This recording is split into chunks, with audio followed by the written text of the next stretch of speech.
سبح لله ما في السماوات والأرض وهو العزيز الحكيم له ملك السماوات والأرض يحيي ويميت وهو على كل شيء وهو بكل شيء عليم هو الذي خلق السماوات والأرض في 6 أيام ثم استوى على العرش يعلم ما يلج في الأرض وما يخرج منها وما ينزل من السماء وما يعرج فيها وهو معكم أينما كنتم والله بما تعملون بصير له ملك السماوات والأرض وإلى الله ترجع الأمور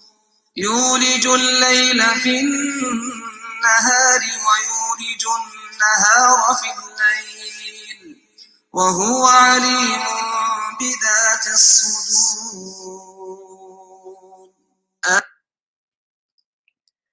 نحمده ونصلي على رسوله الكريم أما بعد فأعوذ بالله من الشيطان الرجيم بسم الله الرحمن الرحيم رب اشرح لي صدري ويسر لي أمري واحلل عقدة من لساني يفقه قولي.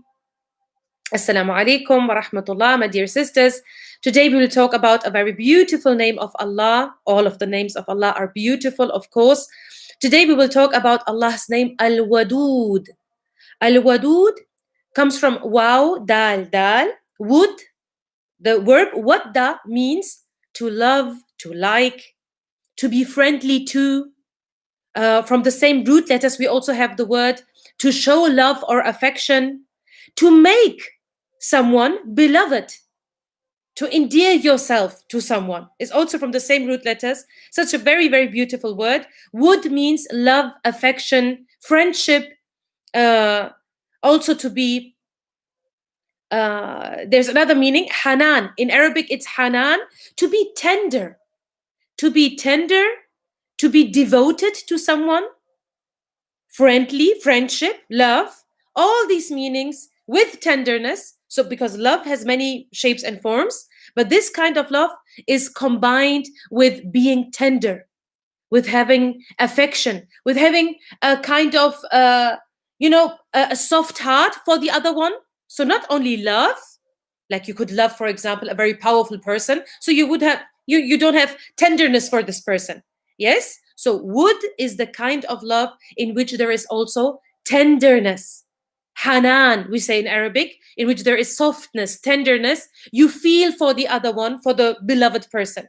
All these meanings are in the word, in the name of Allah, Al-Wadood. So wood, this kind of love, wood, is more general and more encompassing than the meaning of hub. Hub is also love in Arabic. But hub is a kind of love which is also very strong. It's very true, as it's honest love. But hub could also be described for the kind of love in which the emotion, this emotion of loving, is in the heart, but it is not shown, it is not expressed. So we could call this hub, love, it's in the heart. But wood is the kind of love in which you express and show your love to the beloved. So Allah is Al-Wadood, He is the loving one, love with tenderness, shows us His love, and by doing that, He endears Himself to His believing and righteous and recognizing and cognizant servants. Of course, the one who denies, he denies. But for the beloved, for the believers, Allah endears Himself by showing His love, by showing His tenderness to His servants. So a very, very beautiful name. It's in the nature of human beings, in our nature, that if somebody likes us, if somebody loves us, instantly his level in our affection, in our what we feel for this person, it will be raised. Before maybe we didn't pay attention to this person, but now our friend tells us that this sister, she likes you a lot, she likes you very much, And directly before that, you didn't pay attention to her. But now you will, have a little bit more points, a little bit more affection for this person. Why? Because she likes you. She loves you. So love is something very tender, yes, but also something very powerful. Love is something very, very powerful. So when we hear that Allah loves his beloved servants, Allah loves some of his servants, let's say some of his servants, because this is also something very important. Allah does not love everyone. Yes, we are all his creation. He is merciful to all his creation. His rahmah is, established everywhere with everyone. Yes, this is true. But Allah al-Wadood, and Allah, when we say in the Quran, for example, Inna Allah yuhibbu, indeed Allah loves, then of course we will never read in the Quran that Allah loves the transgressor or Allah loves the person who is unjust. No. Indeed, Allah does not love the zalimin. This is what we will read in the Quran. So it is possible that Allah loves and Allah does not love. And indeed, even in the hadith, for example, we learn that Allah, some makruh, what is disliked in Islam. So Allah dislikes some things. So this is very much possible. Allah's love is not, it's a very precious gift, and it is not accessible or not shown or not given to each and every one. So we have to learn from this beautiful name of Allah that first of all, we have to do our utmost best to earn the love of Allah, to qualify ourselves, to become this kind of human beings, of person that Allah will shower his love upon us. And then also we learn from this name that we ask Allah his love, of course, in dua, and also that we as his servants who follow the deen of Islam, the deen of Allah, that we become people who have big hearts, who can give love. Yes, also we do not love each and every one. Of course, somebody is, unjust. Injustice is not loved. It's not lovable. You should not love injustice. How can you protect yourself from becoming an unjust person if you do not dislike injustice or injustice? Yes, so this is important. There is a difference. You dislike, evil things, and you like and love good and just things. This is an important, distinction we have to make. But we do our utmost best to qualify ourselves to become from those people about whom Allah has said in the Quran that he loves the muhsineen, the people who do good. He loves the just people, muqsiteen, who are just. They do not commit injustice. He loves the muttaqeen, those people who are people of taqwa. I've explained the word taqwa many times. And so forth. We will find many instances in the Quran where Allah mentions whom he loves and the people he does not love. So al-Wadood is not for everyone. Some scholars have said that yes, the love of Allah for his creation is expressed even for the sinner. In which way? That Allah is happy when the sinner comes back and returns to Allah. So here comes the name of Allah, at-Tawwab. Yes, that he's, he turns to the servant so that the servant can turn to him, and he accepts the repentance of his servant. Yes, he does, and he's happy about it. Yes, but we still cannot say Allah loves the sinner. No, he loves the sinner when he comes back. This is something else. Then he loves the one doing tawbah. This is something else. He's not a sinner anymore. Yes, so you see the difference, and this is very important so that we can be even more, encouraged and motivated that we do our utmost best in this short lifetime of ours, that we become people Allah loves. We want to be his people, Rabbaniyun, the people of Rabb, we want to be recognized by this identity. Yes, so this really softens our hearts as well when we hear that there is someone who loves us, that someone who does not only answer us, and he does not only provide for us, and he does not only generally is merciful to each and everyone. No, he loves you. He loves you. Isn't this beautiful? If somebody, like for example, imagine a child who is an orphan, he doesn't have anyone. We talked about the name Wali already. But now imagine he has a Wali, but the Wali is only like, in front of the law. Yeah, he is the Wali, yes. In court matters, he is the Wali. He will sign for you because you are still an orphan, you are young, you cannot do anything for yourself. Okay, this he will do. But he does not love you. There's still something missing in your life, right? Yes, because the love of a father, of a mother, it's like nothing else could, substitute this honest and true, selfless love of parents. Of course not. But imagine now another wali comes and he will take care of your affairs and he will provide for you and he will defend you. And then he declares, and he really means it, and he shows it to you, and he is honest and he is sincere that he loves you. Allahu Akbar. What a beautiful provision that Allah has created our hearts in a way that we can feel love and that we can give love. Isn't that beautiful? And this is one of the many, many, many instances where Allah is actually showing us His love, that He has, for example, created us in a way that we are born to parents, that we do not grow on trees, or we are not, harvested on the field or something. No, we are, subhanallah, born into a loving family. Normally, ideally. That is why so many laws in Islam are there to protect the family, because it is so important for a human being to open the eyes in this world and to see his mother and to see a father, or to feel the father and the protection which comes along with the father. It's so, so important for a human being. And for every really, so many animals have the same, live according to the same law. This is so beautiful. Who has given us this beautiful entry into the world? Who? Allah al-Wadood. Should we not love Allah? This is beyond being grateful. This is more. Love is, it's an emotion. It's not some kind of, principle that, oh yeah, really, I have to be grateful. Thank you. No, this is it's attached to your heart. Yes, so who is in your heart? Who have you? And Allah describes the believers in the Quran that وَالَّذِينَ آمَنُوا أَشَدُّ حُبًّا لِلَّهِ, that those who believe, they are the strongest love of theirs is for Allah subhanahu wa ta'ala. Yes, we do love other things and people. We love our parents, our spouses, we love our children. But the strongest love is, for whom?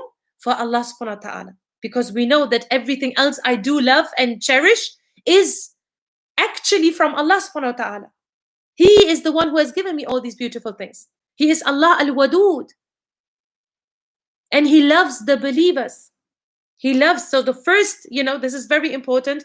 The first and foremost, most important condition to qualify yourself for the love of Allah is, of course, you have to have Iman. If there is no Iman, then, we cannot speak about the love of Allah. Yes, He is Rahman and He is just and everything. But, Iman is the first condition to be loved by Allah subhanahu wa ta'ala. Ibn Qayyim al-Jawziyya said about al-Wadood that Allah is the loving one. And He loves His prophets. He loves the righteous. He loves His awliya. You know the word awliya now. And He is also the one who is loved. So two meanings are in al-Wadood. He loves Himself. He is the loving one. And He is the beloved as well. Who love Allah? The mu'mineen, the believers. So it goes both ways. And this even makes it even more beautiful. If something is only one way, it's nice, alhamdulillah. But for example, if only parents love their children, but the children do not love them back, it's not so beautiful anymore. Something is missing. But if a love relationship goes both ways, this is beauty. This is life. Then this is a living relationship. And about the believers, it also says in the Quran, or it is described that they should be like this, that the believers love Allah even more than their spouses, their wealth, their houses, their jobs, their businesses, anything. However beloved it is under the love of Allah subhanahu wa ta'ala. The love to Allah should be the utmost, because He is Allah al-Wadood. He loves us as well. even though he does not have to, he's in no need for us. His kingdom does not grow because he has many friends and a great network. Yes, we love most of the times, many times we do share our love with someone, but because, at the same time we are in some need. Yes, like, from all people, the only one we can think about which is really selfless love is the mother, the father, right? And even this, so many times, the parents, they do want, some kind of, I don't know, they want to see that, the investment didn't go in vain. I mean, we are human beings, it's a weakness, it's attached to us. But Allah's love is a pure, and this is actually one of the meanings of wood as well. Wood means the purest and a kind of love in which there is no blemish, there's no admixture of anything negative in it. For example, hope is also love. Yes, you love your husband, okay? You love you love your siblings, okay? But with siblings, there's also some aspect, some kind of competition, maybe sometimes even jealousy. Yes, but you would still never deny that, no, I love my sister, I love my brother. Yes, so you love them, but still there is some kind of admixture of little bit, a hint of jealousy, a hint of competition. Yes, it's very natural. Sometimes more, sometimes less, but it's very natural. But in wood, there is it's a very pure and a very sincere kind of love. Yes, and Allah al-Wadood is the one who made us able to live lives in which love, is present. Allah says in the Quran that Allah is the one who put mawadda comes from the same root letters as wadood, yes, mawadda, love, and rahma between husband and wife. Subhanallah. I mean, husband and wife, they are not related to each other in any way. The nikah, the marriage contract, this, puts them into a relationship to each other. Yes? So how come that most of the times, okay, many times, not, but most of in general, we can say that generally these two strangers start to grow to love each other. Yes, they build a relationship with each other. So how is it possible? Who did this for us so that we can become families? We can become, two instead of one. We can become more instead of, living your life alone. Who did this for us? Allah al-Wadood.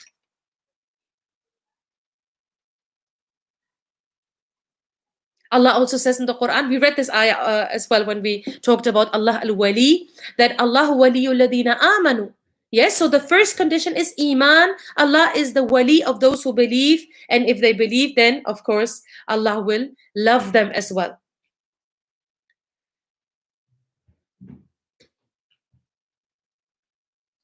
Yes.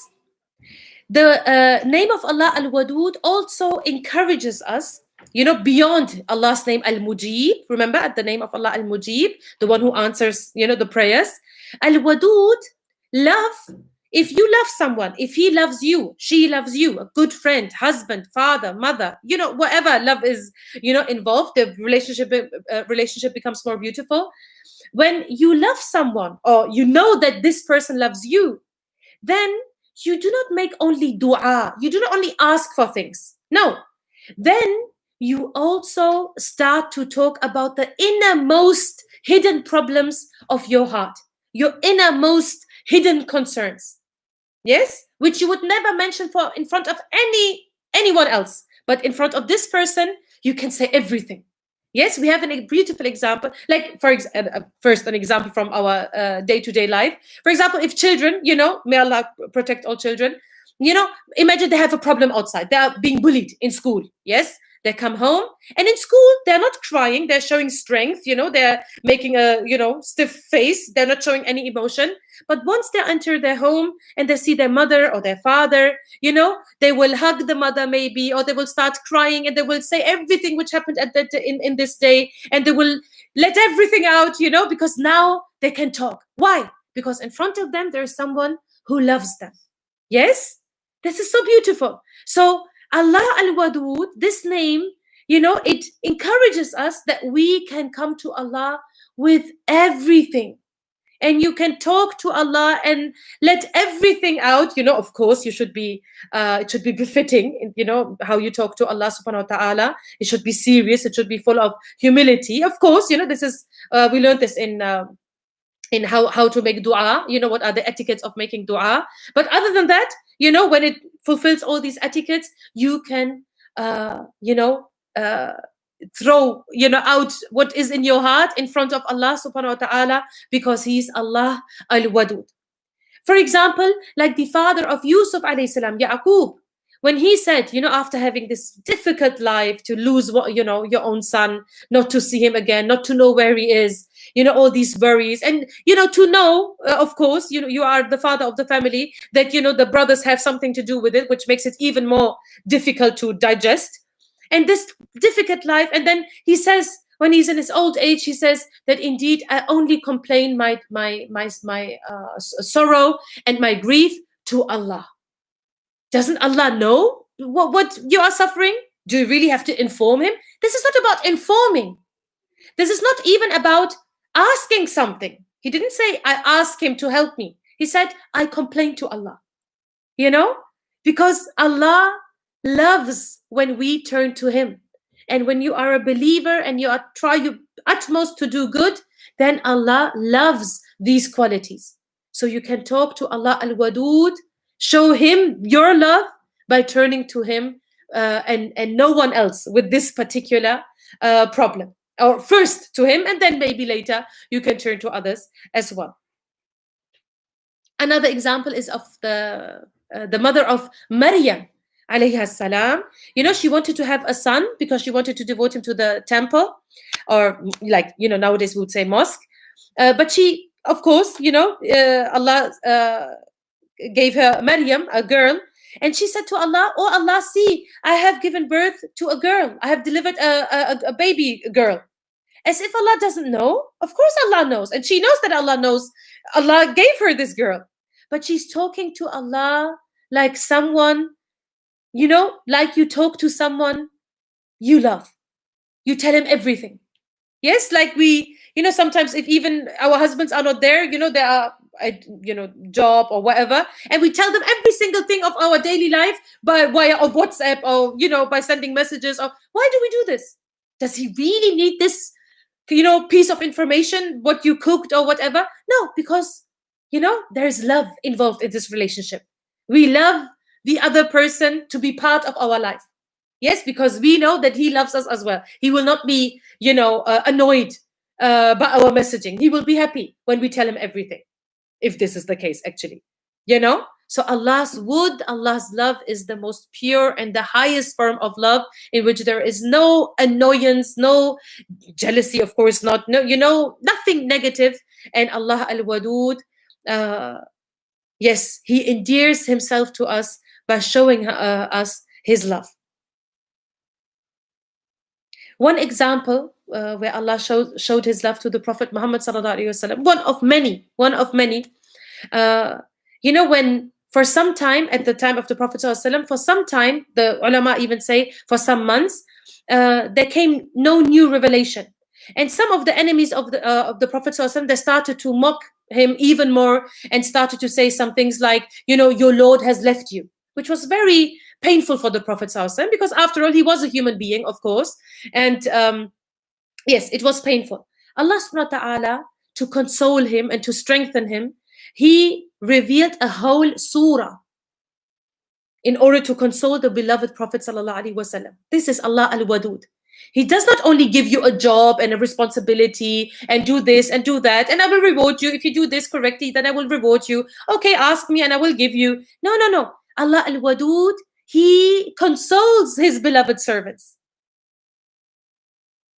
His awliya, His prophets, the righteous people, the muhsineen, the just people. All these people are beloved, the beloved servants of Allah. And Allah revealed a whole surah, which was Surah Ad-Duha, in which Allah says that your Lord has not left you. Your Lord has indeed not left you, which is so beautiful. And it's also, in front of the creation, it was declared that Allah is always, indeed, always with His Prophet sallallahu alaihi wasallam. So may Allah make us. There are also beautiful du'as. Allahumma inni as'aluka hubbak. Oh Allah, I ask you for your love, which is a very beautiful dua. We can make this dua as well regularly, so that Allah will make us from those whom He loves, and make us people who love Allah, because this makes every relationship even more beautiful. وآخر دعوانا أن الحمد لله رب العالمين سبحانك اللهم وبحمدك أشهد أن لا إله إلا أنت أستغفرك وأتوب إليك. جزاكم الله خيرا. السلام عليكم ورحمة الله وبركاته.